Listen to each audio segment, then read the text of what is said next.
He's off the mark, he's away. That's a beautiful straight drive from Tendulkar. स्वागत है दोस्तों फिर से एक और बार हमारे चैनल स्ट्रेट ड्राइव में। मैं दर्पण और मेरे साथ आर के सर। ठंड का माहौल है और सर ये बिल्कुल माहौल सेट हो चुका है इंडिया और ऑस्ट्रेलिया की टेस्ट सीरीज के लिए। पूरी दुनिया देखना चाहती है जी बिल्कुल इंडिया और ऑस्ट्रेलिया स्ट्रगल, और वो स्ट्रगल आज एक बार फिर हर क्रिकेट प्रेमियों के लिए एक उम्मीद जगा के आया है कि फिर एक बार इंडिया ऑस्ट्रेलिया को कड़ी चुनौती देगा। हो सकता है कि फिर वो एक बार क्रिकेट इतिहास में कुल मिला के दूसरी बार ऑस्ट्रेलिया को उन्हीं की जमी पर परास्त करके सीरीज को कब्जा करके वापस आए। बिल्कुल सर, जब भी ऑस्ट्रेलिया में इंडिया खेलने जाता है तब हर एक को उम्मीद होती है कि इंडिया वहां से जीत के आए। और ये सीजन भी, ये सीरीज भी काफ़ी इंटरेस्टिंग होती है। जब भी ये सीरीज होती है तब हमें हमारी पुरानी यादें ताज़ा हो जाती है। जब हम सुबह जल्दी उठते थे, ब्लैंकेट पहन के इंडिया और ऑस्ट्रेलिया का कड़ा मुकाबला देखते थे, तब तो स्टीव वॉग और पॉन्टिंग जैसे प्लेयर खेलते थे। हालांकि आज की ये टीम में आप देखें तो उतने धुरंधर प्लेयर नहीं है, क्योंकि वार्नर की भी गैर मौजूदगी है इस स्क्वाड में। स्टीव स्मिथ है ऑस्ट्रेलिया के स्क्वाड में और मार्कस लैबुशैन। कल स्टीव स्मिथ को भी जब प्रैक्टिस कर रहे थे तब उनको तकलीफ हुई है। जी। हो सकता है कि अगर वो तकलीफ बढ़ी तो वो पहली टेस्ट मैच में ना भी खेले। जी सर बिल्कुल। आप अगर देखें ऑस्ट्रेलिया का बैटिंग स्क्वाड तो इंडिया के बैटिंग स्क्वाड से कमजोर नजर आता है, क्योंकि ना ही उसमें वार्नर है, ना ही फिंच है और ना ही उस्मान ख्वाजा है। तो आप ओपनिंग पेयर की बात करें तो ओपनिंग में कई दिक्कतें हमें नजर आती है। आपको मिडिल ऑर्डर में स्टीव स्मिथ और मार्कस लैबुशैन नजर आएंगे, लेकिन उनके बाद भी कोई ऐसे प्लेयर नहीं है जो बड़ा स्कोर खड़ा करके दे। हाँ, जैसे उनका खौफ हो जी। अगर वो स्मिथ को छोड़ दे, और वो भी उनका भी 100% खेलना जब तय नहीं है तो पूरा दारोमदार लैबुशैन पे चला जाएगा।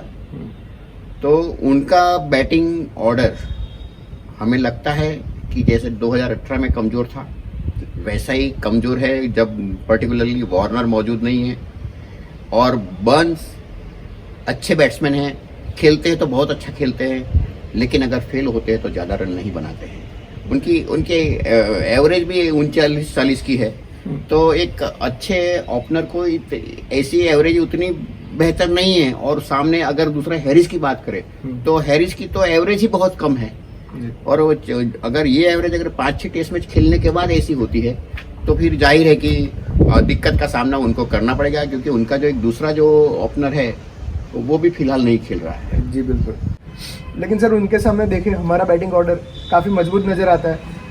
हालांकि विराट कोहली, मुझे ऐसा लग रहा है कि मयंक अग्रवाल और केएल राहुल के साथ ओपनिंग कराएंगे। उनसे ही करवाना चाहिए दरअसल। जी, लेकिन मुझे ऐसा पर्टिकुलरली लगता है कि शुभमन गिल के पास सभी तरह के शॉट्स है, एक अच्छे प्लेयर है, अच्छे फॉर्म में चल रहे हैं, और फ्यूचर के लिए मुझे ऐसा लग रहा है कि शुभमन गिल एक बड़ा प्लेयर बन सकता है, एक बड़ा बैट्समैन बन सकता है। देखिए, मयंक अग्रवाल रातों रात जब गए थे, उनकी जब जरूरत पड़ गई थी 2018 के दौरे में, तो उन्होंने भी एक अच्छा स्टार्ट दिया था। जी। उनका 11 टेस्ट मैच का रिकॉर्ड देखे आप तो 57 की एवरेज है एक कोई भी ओपनिंग बैट्समैन के लिए। और खास करके जब उन्होंने डेब्यू किया वो विदेश के अंदर, वो यही इसी ऑस्ट्रेलिया के अंदर, तो उनका दावा ओपनिंग के लिए मजबूत हो जाता है। और केएल राहुल को तो आप कुछ हटा भी नहीं सकते उनके बारे में। उनको हटाने के बारे में फिलहाल, जब रोहित शर्मा भी नहीं है और कोहली भी एक टेस्ट मैच के बाद वापस इंडिया आ जाने वाले हैं, तो उनके लिए तो कोई किंतु परंतु है ही नहीं। बिल्कुल। उनका तो डेब्यू शतक भी ऑस्ट्रेलिया में हुआ था। तो वही तो ओपनिंग अगर अग्रवाल से करवाया जाए, अग्रवाल भी बहुत हर तरीके से क्रिकेट खेल सकते हैं, डिफेंस भी कर सकते हैं, अटैकिंग भी है, स्पिनर को भी अच्छा खेलते हैं, मीडियम पेसर को भी अच्छा खेलते हैं, पेसर को भी अच्छा खेलते हैं। तो और उनका रिकॉर्ड भी ऑस्ट्रेलिया में अच्छा रहा है। तो ओपनिंग पेयर का मसला उतना नहीं है। हालांकि हमारे पास शुभमन गिल, जैसा आपने कहा, पृथ्वी शॉ भी है, लेकिन पृथ्वी शॉ मुझे नहीं लग रहा है कि इस पहले दो टेस्ट मैच में तो पृथ्वी शॉ का खेलना ना पृथ्वी शॉ का, और लगता है कि शुभमन गिल को पहले टेस्ट मैच में नहीं खिलाया जाएगा। जी। अगर कोई प्रॉब्लम आता है दोनों ओपनर के फॉर्म में या फिर फिटनेस में, तो शुभमन गिल को मौका दिया जाएगा। और एक बात यह है कि अगर कुछ भी हो, पृथ्वी शॉ को इसलिए भी सिलेक्ट किया गया है इस टूर के दरमियान कि वो अगर आधे पौने घंटे तक क्रीज पे रहते हैं ना, तो सामने वाला जो बॉलिंग अटैक है उनको तहस नहस कर देते हैं। बिल्कुल, लेकिन सर ऑस्ट्रेलिया की इस पिच पे जरूरत होती है कि पहला घंटा आप संभाल के खेलें। अगर पृथ्वी शॉ खेल रहे हैं और वो संभल के नहीं खेल रहे, विकेट दे के जा रहे हैं, तो वो प्रेशर क्रिएट हो जाएगा इंडियन बैटिंग ऑर्डर पे, जिसका फायदा ऑस्ट्रेलिया को होगा। तो मुझे नहीं लग रहा है कि पृथ्वी शॉ ओपनिंग अगर करते हुए हमें नजर आएंगे। वो अगर फॉर्म में होते और आगे भी उनसे ओपन करवाया गया है, और जब वो फॉर्म में थे तो 40-50 रन का अच्छा योगदान भी दिया था, लेकिन अब फॉर्म में नहीं है। आईपीएल से लगातार वो शुरू के 4-5 मैच के बाद जितने भी मैच उन्होंने खेले हमें निराश किया, इसीलिए पृथ्वी शॉ का खेलना मुझे लगता है कि मुश्किल है। प्रैक्टिस मैच में भी उन्होंने निराश किया, वही सब मैचों में। तो शुभमन गिल ने हालांकि सेंचुरी नहीं बनाई, लेकिन हाफ सेंचुरी लगातार रही है, और बड़े अनुभवी लगते हैं जब क्रीज पे रहते हैं। लेकिन जब अनुभवी खिलाड़ी अपने पास अग्रवाल है, तो I don't think we should go with Shubman Gill Darpan. जी बिल्कुल सर, लेकिन आगे नंबर 3 पे नंबर 3 की पोजीशन तो सभी को पता है कि चेतेश्वर पुजारा ही खेलेंगे, और नंबर 3 की पोजीशन में वही चेतना भरते हैं जी। और वही पारी को संभालते हैं। अगर अर्ली ब्रेक थ्रू ऑस्ट्रेलिया को मिल जाता है तो बस इनका सबसे बड़ा काम एंड कंपोज जी। तो ऐसा बैट्समैन राहुल द्रविड़ के बाद पहले ये जो स्लॉट था वो वेंगसरकर ने बहुत अरसे तक संभाला, उसके बाद राहुल द्रविड़ ने संभाला, उसके बाद ये पुजारा संभाल रहे हैं। तो हमारे लिए देखो, ऐसे भी कहा जाता है कि इंडिया की जो जमी है वो बैट्समैनों की जमी है। यहाँ एक एक से बढ़ के बैट्समैन आए हैं। अगर आज़ादी के दौर में विजय हजारे, फिर आए थे गावस्कर, फिर आए तेंदुलकर, अब चल रहे कोहली। तो उन्होंने पूरे विश्व में अपना नाम का डंका बजाया। जी बिल्कुल सर, लेकिन आगे नंबर 4 पे विराट कोहली खेलेंगे, नंबर 5 अजिंक्य रहाणे, नंबर 6 पे हनुमा विहारी खेलेंगे।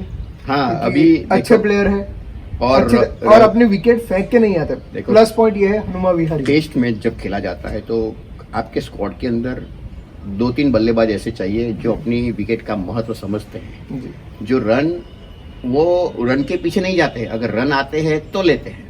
तो इस प्रकार के भूमिका अजिंक्य रहाणे, पुजारा और विहारी को करनी होगी, और विहारी को इसलिए भी खिलाना जरूरी हो जाता है कि इन फॉर्म रविंद्र जाडेजा अपने पास नहीं है, तो इंजर चल रहे। तो उनकी अगर वो दूसरे टेस्ट में आते हैं तो तब देखा जाएगा। लेकिन पहली टेस्ट मैच में हनुमा विहारी एक ऑप्शन बॉलर के तौर पे भी आपको मिल सकते हैं, क्योंकि ये 4 बॉलर अगर कहीं पेसर्स को अगर रेस्ट की जरूरत पड़ी तब ये बॉलर रेस्ट उनको दे सकते हैं, और उनको भी बैट्समैन को बांध के भी रख सकते हैं। और हो सकता है कि कभी कभी ऐसे जिनको खेलने का ज्यादा अनुभव नहीं होता है बल्लेबाजों को, तो विकेट भी चटका लेते। और सर मुझे ऐसा लग रहा है कि इस सीजन में अजिंक्य रहाणे का बल्ला चलेगा, क्योंकि अजिंक्य रहाणे बैकफुट काफी अच्छा खेलते हैं और ऑस्ट्रेलिया की विकेट में उछाल रहता है, तो उछाल की वजह से वो बैकफुट काफी अच्छा खेल सकते हैं। हालांकि उन्हें दिक्कत रही है फ्रंट फुट खेलने में, क्योंकि वो जब भी ड्राइव खेलने जाते हैं तब एज लग के वो स्लीप में या कीपर को कैच दे बैठते हैं। लेकिन यहाँ पे वो बैकफुट अच्छा खेलेंगे, जिसके चलते बड़ा स्कोर वो खड़ा कर पाएंगे। देखिए, फॉर्म में भी है, और जहाँ तक रहाणे का सवाल है, वो विदेश में हमेशा अच्छा खेले हैं। उनका विदेश का जो एवरेज है, अवे का एवरेज, वो हमेशा अच्छा रहा है। जी वही मैं बता रहा हूँ कि वो विदेश में इसीलिए अच्छा खेल रहे हैं क्योंकि वो बैकफुट अच्छा खेल रहे हैं। और सर आगे बात करते हैं कीपर की, तो रिद्धिमान साहा और ऋषभ पंत में कड़ी टक्कर होगी प्लेइंग 11 में खेलने के लिए। लेकिन मुझे ऐसा लग रहा है कि विराट कोहली ऋषभ पंत के साथ जाएंगे, ऋषभ पंत को खिलाएंगे प्लेइंग 11 में, क्योंकि ऋषभ पंत अच्छी स्ट्राइक रेट से खेलते हैं। अगर वो 1 घंटा भी क्रीज पे डट गए, एक बड़ा सा स्कोर इंडिया को खड़ा करके देंगे और सामने वाली टीम को प्रेशर में ला सकते हो। देखिए दर्पण, अगर पिछली मैच में जो प्रैक्टिस मैच थी वहां पे उन्होंने 100 नहीं लगाया होता तो हो सकता था, क्योंकि उसके बाद आईपीएल से लेकर लगातार उनका फॉर्म अच्छा नहीं चल रहा था जी। तो इस पोजीशन में अगर वो रिद्धिमान साहा के साथ, क्योंकि रिद्धिमान साहा का आईपीएल का रिकॉर्ड भी अच्छा रहा है और एज अ कीपर वो तो इंडिया के बेस्ट विकेट कीपर है ही, लेकिन कोहली एग्रेसिव बैट्समैन को पसंद करते हैं और 6-7वें नंबर पे एग्रेसिव बैट्समैन होते हैं, वो अक्सर मैच का रुख बदल देते हैं। अगर आपको जल्दी रन बना के सामने वाले टीम को डिक्लेयर करके सामने वाले टीम को प्रेशर में लाना है, तो वही काम जाडेजा ने अक्सर किया है। ऋषभ पंत में भी वो कैपेसिटी है।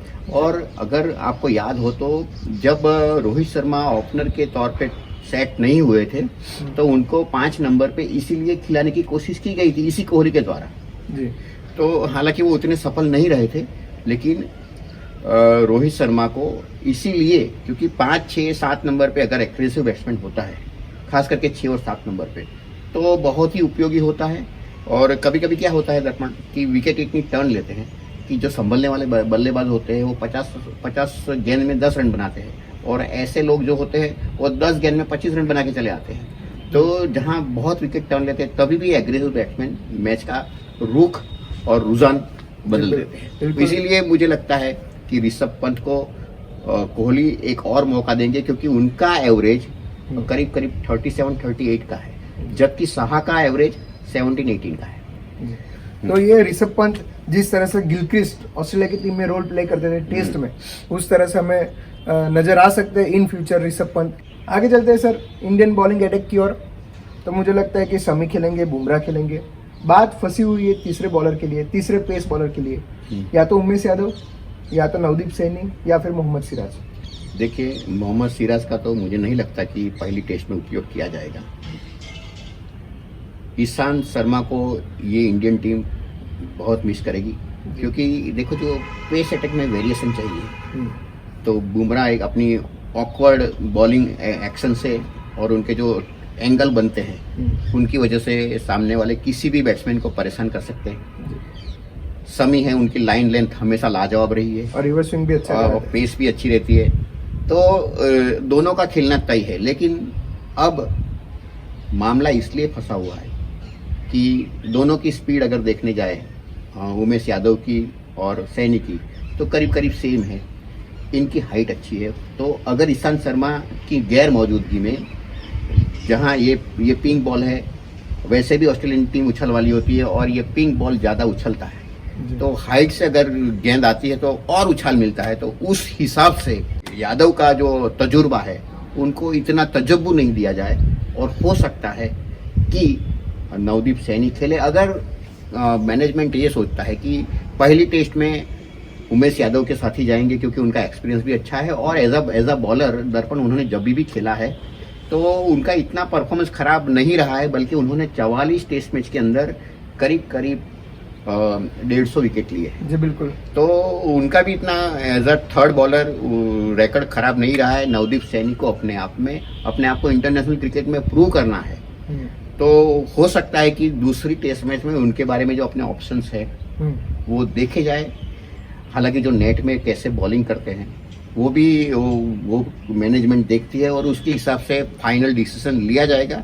लेकिन ये जो तीसरे बॉलर में हो सकता है कि उमेश यादव हो या नवदीप सैनी हो। लेकिन जो भी जाएगा, अगर ऑस्ट्रेलियन टीम को बराबर, जैसे एक पिछली सीरीज में गिरी हुई थी हमारे सामने, उसको अगर गिरा के रखना है और हमें अपना जो बॉर्डर गावस्कर ट्रॉफी है अपने पास रखनी है, तो फिर ये तीसरे बॉलर को भी अपना अच्छा योगदान देना होगा। और सर एक स्पिनर के तौर पे अश्विन का तो खेलना तय ही है, क्योंकि अश्विन लगातार अच्छी गेंदबाजी कर रहे हैं टेस्ट क्रिकेट में, और ये पिंक बॉल की उछाल भी ज्यादा रहती है, और तो अश्विन को ये बोनस पॉइंट रहेगा इनके लिए।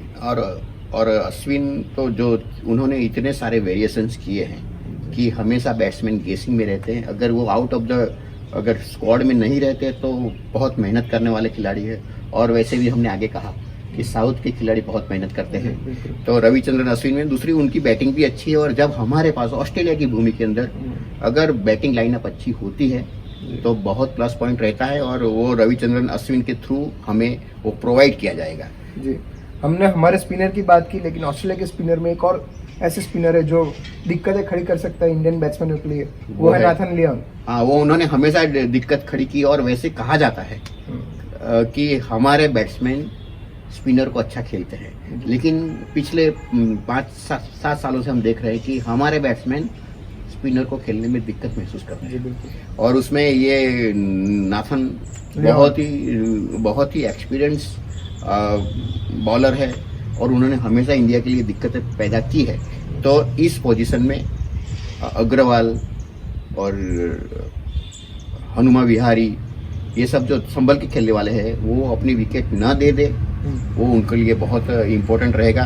तो सर जाते जाते मेरा ये ओपिनियन है इंडियन क्रिकेट टीम को कि टॉस जीत के पहले बल्लेबाजी का फैसला ले, क्योंकि जब आप टेस्ट क्रिकेट में पहले बल्लेबाजी करते हो तब आपको शुरुआती 1-1.5 घंटा संभल के खेलने की ज़रूरत रहती है।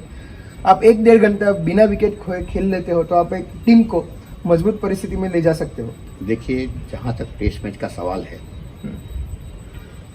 टॉस जीतने वाली टीम को हमेशा ही पहली बैटिंग करनी चाहिए, क्योंकि एक तो शुरू का घंटा बॉल नया होता है, स्विंग भी ज़्यादा होता है, उनको विंड का भी अच्छा सहारा मिलता है, तो वो 1 घंटे संभाल लेने के बाद परिस्थिति आसान हो जाती है। फिर अक्सर देखा गया है कि डस्क जब शाम हो जाती है तो आखिरी घंटे बहुत मुश्किल होता है। तो तब तक तो हमारी टीम जो टॉस जीती हुई टीम है वो उन्होंने अगर पहली बैटिंग कर रहे तो अच्छी पोजीशन में आ जाती, पहला घंटा संभाल लिया, फिर प्रेशर आता है आखिरी घंटे में, और तब तक तो उनकी पोजीशन अच्छी हो जाती है। और दूसरी बात कि पहला चौथी इनिंग जो खेलनी होती है टेस्ट क्रिकेट में, वो टूटी हुई पिच पर अक्सर मुश्किलात पैदा करती है। तो पहली बैटिंग लेने से ये चौथी बैटिंग का जो प्रेशर होता है वो निकल जाता है। जी बिल्कुल सर। और शुरुआती घंटे में ध्यान रखने की बात क्या है, तो ये है कि शुरुआती घंटे में आउटसाइड द ऑफ स्टंप के बॉल को मारने ना जाए, हिट करने ना जाए, क्योंकि रन तो आएंगे। हम जब 3 डे मैच खेलते थे अंडर 16 अंडर 19 में, तब हमारे कोच कहा करते थे कि सेशन टू सेशन खेलना है, रन के पीछे नहीं जाना है। आप सेशन टू सेशन खेलेंगे तो रन अपने आप बनेंगे। तो इंडियन प्लेयर्स को भी यही देखने की ज़रूरत है कि सेशन टू सेशन खेले, अच्छी स्ट्राइक रेट से खेलने के लिए ना जाए, क्योंकि ऐसा हो जाता है कभी कभी कि अच्छी स्ट्राइक रेट से खेलने के चलते आप अपना विकेट गवा बैठे। देखिए दर्पण, टेस्ट क्रिकेट मतलब कि एक धैर्य का आपका इम्तिहान होता है। बॉलर की अपनी आइडियाज, अपने थिंकिंग का भी इम्तिहान होता है। यहाँ पे बैट्समैन का जो सोच है, उनका धैर्य है, उनके पास जो स्ट्रोक्स है, अपने आप को कंट्रोल करने की जो क्षमता है, उनका भी इम्तिहान होता है। इसीलिए टेस्ट क्रिकेट हमेशा ही दिलचस्प रहा है। जी बिल्कुल सर। लेकिन अगर आप हल्का ये इंडियन क्रिकेट टीम का परफॉर्मेंस देखें तो मुझे ऐसा लग रहा है कि इंडियन क्रिकेट टीम अच्छी स्ट्राइक रेट से रन बनाने के पीछे जा रही है, जिसके चलते बड़ा स्कोर खड़ा नहीं कर पा रही है टेस्ट क्रिकेट में। हालांकि आप सेशन टू सेशन खेलेंगे तो बड़ा स्कोर ऑटोमेटिकली खड़ा हो सकता है। देखिए दर्पण, दोनों प्रकार के बैट्समैन चाहिए होते हैं। ये दोनों प्रकार के बॉलर भी चाहिए होते हैं, ऑलराउंडर भी चाहिए होते हैं, एक अच्छा कीपर भी चाहिए होता है, वो अच्छा बैटिंग करे। तो टेस्ट के अंदर जहां आपको सब करीब 11 के 11 बैट्समैन खिलाड़ी को बैटिंग करने का मौका मिलता है, तो हर तरीके से जो होते हैं अपने आप को प्रूव किए हुए हर किस्म के हमारे पास खिलाड़ी चाहिए। तो देखिए, पुजारा ने हमेशा कहा है कि मेरे ऊपर ऐसा कोई प्रेशर नहीं है स्ट्राइक रेट का। और अगर आप पुजारा की बैटिंग को देखें, शुरू में वो अपना अकाउंट जल्द देरी से ओपन करते हैं, शुरू में उनका स्ट्राइक रेट भी थोड़ा दिक्कत पैदा करने वाला होता है, लेकिन एक बार सेट होने के बाद वो भी ऐसा ही खेलते हैं जैसे दूसरे बैट्समैन खेलते हैं। और अभी जब वनडे और T20 का जमाना आ गया तो ज्यादातर बैट्समैन एग्रेसिव हो गए हैं, और पहले की तरह रिजल्ट भी आते रहते हैं। रिजल्ट भी पहले तो 5 दिन के मैच में, कभी अगर 5 टेस्ट मैच हुआ तो 2 मैच में नतीजा निकले ना निकले। अभी तो 5 मैच अगर खेले जाते हैं तो 5 मैच में नतीजे निकलते हैं। जी सर, वही तो मैं बात कर रहा हूँ कि पेशेंस नहीं रहा आपके प्लेयर में, क्योंकि अभी उनका जो जनरेशन है वो T20 और वनडे क्रिकेट खेलने का आदी है, तो उनकी वजह से उनके अटैकिंग मोड तो आ ही जाता है। और फिर ये सब ऐसा भी कहा जाता है कि खिलाड़ी को अपने नेचुरल तरीके से खेलना चाहिए, और अगर वो एग्रेसिव है और दब के खेलेगा तो भी विकेट दे देगा। तो ये देखो, अटैकिंग की जिम्मेदारी कोहली हमेशा निभाते रहे, KL राहुल है, फिर पंत भी है, तो ये अटैकिंग की भूमिका निभाएंगे। और प्रोटेक्शन की जो है, सेव द विकेट, वो पुजारा, हनुमा विहारी, अजिंक्य रहाणे वो करेंगे। अग्रवाल तो दोनों तरीके की क्रिकेट खेल ही सकते हैं। तो दर्पण, ये 12वीं सीरीज अब तक ऑस्ट्रेलिया और इंडिया के बीच हुई, और ये 12वीं सीरीज के अंदर हमने सिर्फ एक बार जीता है, 9 बार ऑस्ट्रेलिया जीती है। तो देख सकते हैं कि ऑस्ट्रेलिया को ऑस्ट्रेलिया में हराना कितना मुश्किल है। और अगर हमें पहली टेस्ट का सवाल है तो कोहली जो एक ही मैच खेलने वाले हैं, तो उनको चाहिए होगा कि उनका जो बेहतर रिकॉर्ड रहा है, उन्होंने 10 मैच के अंदर, दर्पण ऑस्ट्रेलिया में 10 टेस्ट मैच के अंदर कोहली ने 7 सेंचुरी लगाई, तो वही रिकॉर्ड वो आगे लेके जाए और पहली टेस्ट मैच में ऑस्ट्रेलिया को एक कड़ी चुनौती दे। जी। अभी वो जमाना है, क्योंकि आज तो क्या है, नियम भी बहुत बन गए कि 90 ओवर आपको डालना कंपलसरी है। तो इसलिए नतीजे तो आते ही है। जो 2 सीरीज ड्रॉ हुई थी, ऐसे होने के कोई चांसेस नहीं है। तो कुल मिला के अगर कल से जो टेस्ट मैच शुरू हो रहा है, हम चाहेंगे कि इंडिया फिर एक बार ऑस्ट्रेलिया को काबू करे और हमारा जो दबदबा है इंटरनेशनल क्रिकेट के अंदर वो बरकरार रखे। जी बिल्कुल सर, तो इसी के साथ हमारा ये शो समाप्त करते हैं। बिल्कुल दर्पण। तो ये था आज का हमारा preview India versus Australia test series के लिए। आज कल से आप हमारे साथ 5 दिन के लिए बने रह सकते हैं। हमारे चैनल स्ट्रेट ड्राइव में 5 दिन का एनालिसिस होगा हमारे चैनल पे। बने रहिए हमारे साथ। आपका दिन शुभ हो। धन्यवाद।